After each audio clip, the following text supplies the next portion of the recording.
हाल ही में इजराइल ने nuclear option की बात कह के सबसे बड़ा बखेड़ा खड़ा कर दिया और अब इस मामले में रूस की एंट्री हो गई है। आपको बता दें, रूस और नाटो दोनों ने ही ट्रीटी तोड़ दी है। जहां रूस ने एक खतरनाक परमाणु मिसाइल का परीक्षण कर लिया है, तो वहीं अमेरिका ने दावा किया है कि अमेरिका बना रहा है B617S और ये कितना ज्यादा खतरनाक होगा। जहां एक तरफ ये सारी चीजें हो रही है, तो वहीं भारत के लिए भी एक बड़ी समस्या सामने है कि भारत अपने न्यूक्लियर ट्रायड को कैसे मेंटेन करेगा। जानेंगे जियोपॉलिटिक्स में क्या कुछ चल रहा है, आइए जानते हैं इन खबरों को विस्तार से। हाल ही में इजराइल के एक मिनिस्टर ने ये दावा करके कि गाजा में हम परमाणु बमों को गिरा सकते हैं, कई सारे बखेड़े एक साथ खड़े कर दिए। कहते हैं बोलने से पहले सोचना चाहिए, और ये काम नहीं किया इजराइल के मिनिस्टर ने। हालांकि उन्हें निकाल दिया गया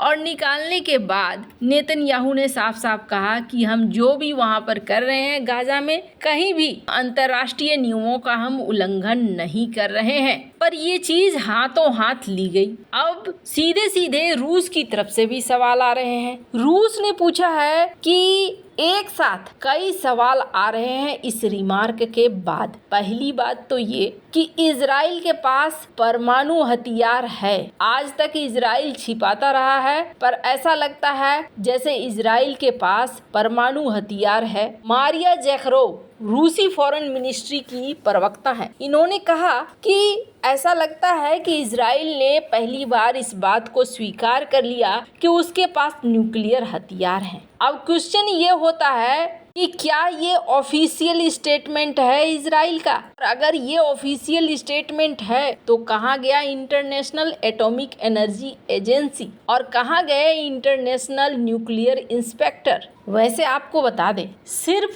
रूस ही नहीं बल्कि ईरान के भी जो विदेश मंत्री हैं, उन्होंने भी कहा कि यूएन को और इंटरनेशनल एटॉमिक एनर्जी एजेंसी को इस मामले को देखना चाहिए। अगर इजराइल ये कह रहा है तो ये बहुत ही खतरनाक है। वैसे आपको बता दें, इस वक्त ना एक अलग ही रास्ते पर दुनिया चल रही है। रूस ने सबसे पहले ट्रीटी से बाहर आने का फैसला कर लिया है। कौन सी ट्रीटी? तो जब शीतकालीन युद्ध शुरू हुआ था, तो उस समय देशों ने एक ट्रीटी बनाई थी और इस ट्रीटी का नाम दिया गया था conventional armed force in Europe, CFE। और इसके तहत कहा गया था कि हम न्यूक्लियर हथियारों को ज़्यादा संख्या में नहीं बढ़ाएंगे, कभी न्यूक्लियर परीक्षण इस तरीके का नहीं करेंगे। बहुत सारी चीज़ें, मतलब एक तरीके से कहें तो न्यूक्लियर परीक्षण पे रोक, न्यूक्लियर हथियारों पे रोक, इस CFE ट्रीटी का मेन मकसद था। लेकिन यहाँ पर रूस ने क्या किया? रूस ने इस ट्रीटी से अपने आप को बाहर निकाल लिया है और रूस ने कहा कि हम इस ट्रीटी को मानने वाले नहीं हैं। रूस इस ट्रीटी को क्यों नहीं मान रहा है? तो स्क्रीन पर एक आर्टिकल देखिए।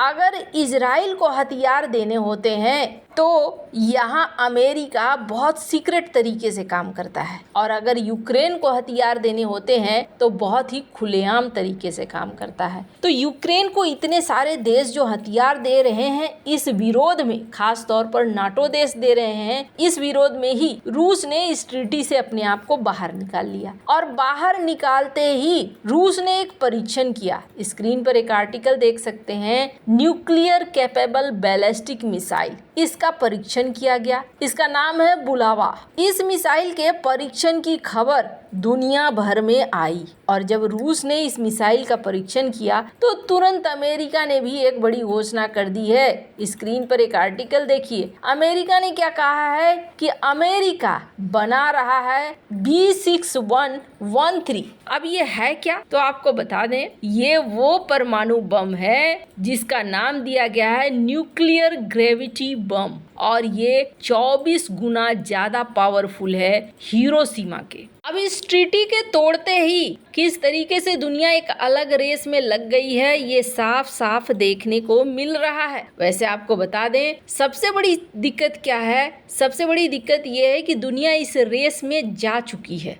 स्क्रीन पर एक चार्ट देखिए, इस चार्ट में आपको पता चलेगा किसके पास कितने हथियार हैं। यहाँ पर 2022-2023 की गणना दिखाई जा रही है। अमेरिका के पास 3708 हथियार हैं, रूस के पास 4477, फ्रांस के पास 290, चाइना के पास 350, चाइना ने थोड़ा बढ़ाया है, ये 410 इसने कर दिया है। भारत के पास 160 न्यूक्लियर हथियार हैं और भारत ने भी इसमें 4 की बढ़ोतरी की है। पाकिस्तान के पास 170 है। पाकिस्तान और भारत की बात करें तो दोनों एक दूसरे से मिलते जुलते हैं, लेकिन चाइना भारत की तुलना में डबल है और चाइना और पाकिस्तान दोनों ही भारत को हमेशा से परेशान करते हैं। और अगर इस तरीके से न्यूक्लियर ट्रीटी टूट गई है, खत्म हो गया है, ये दोनों देश खुद ही लगे पड़े हैं। स्क्रीन पर एक आर्टिकल देखिए, नाटो ने क्या कहा है, जैसे ही ये ट्रीटी खत्म हुई है वैसे ही इन्होंने कहा कि हम एक न्यूक्लियर एक्सरसाइज करने जा रहे हैं, एक न्यूक्लियर युद्धाभ्यास करने जा रहे हैं। अब इस न्यूक्लियर युद्धाभ्यास करने की बात हो रही है, मतलब होड़ लग रही है। तब सीन होता है कि भारत की पोजीशन क्या है, भारत क्या कर सकता है और भारत का बचाव कैसे हो सकता है। आपको बता दें चाइना बहुत तेजी से अपना परमाणु हथियारों का जखीरा बढ़ा रहा है, पर भारत कॉन्फिडेंट है कि भारत रणनीतिक तौर पर जवाब दे सकता है। आपको बता दें भारत के पास क्या सिद्धांत है कि हम पहले इस्तेमाल नहीं करेंगे। अब भारत के पास है क्या क्या, तो आपको बता दें भारत के पास अग्नि मिसाइलों का एक पूरा सीरीज है 1000 से 2000 किलोमीटर का। वहीं दूसरी तरफ अग्नि के कई फॉर्म भी हैं, पर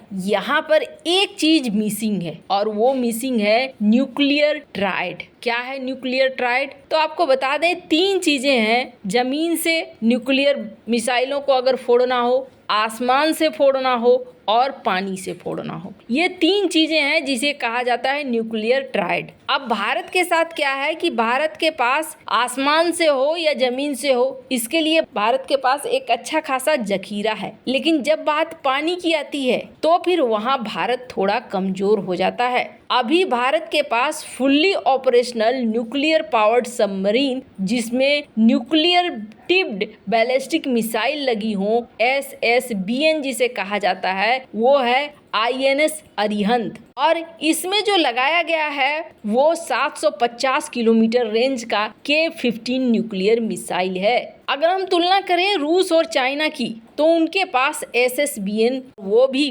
5000 किलोमीटर रेंज वाली मिसाइलें लगी हुई हैं। कहने का अर्थ ये है कि भारत को अब इस बढ़ती हुई रेस में न्यूक्लियर ट्राइड की तरफ ध्यान देना होगा। भारत को ध्यान देना होगा कि पानी से अपने आप को मजबूत बनाया जा सके। वैसे इन सब मामले में आपकी क्या राय है, कमेंट कर जरूर बताएं। जल्द मिलते हैं अगले वीडियो में नई खबर के साथ।